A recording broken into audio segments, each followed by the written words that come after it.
মক্কায় ইহুদিরা এসে দল পাকাল, চল মুহাম্মদকে আজকে প্রশ্ন করে আটকায় দিবে। কি প্রশ্ন করবি? ইহুদিরা বলে এমন প্রশ্ন জানা আছে এগুলো কিছুই মুহাম্মদ জানে না।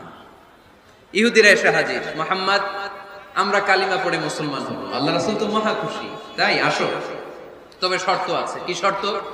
3টা প্রশ্নের উত্তর দিতে পারলে লাইন ধরে আমরা সব কালিমা পড়ে ফেলব। কোন 3টা প্রশ্ন বলো? তারা প্রশ্ন শুরু করলো। প্রশ্ন নাম্বার 1, মা হুয়া রূহ। মুহাম্মদ বলো তো রুহু কারে বলে? রুহু কি? রুহু কাকে বলে?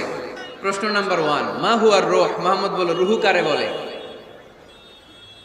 এই যে রুহু, এটা দেহের মধ্যে ঢুকলে মানুষ নড়ে চড়ে, অ্যানিমেশন, জীবন্ত প্রাণবন্ত, আছে না নাই? এটা যখন চলে যায় আর লড়ে আর নড়ে চড়ে। দুই কান্দে ছিল যে তোমার দুইজন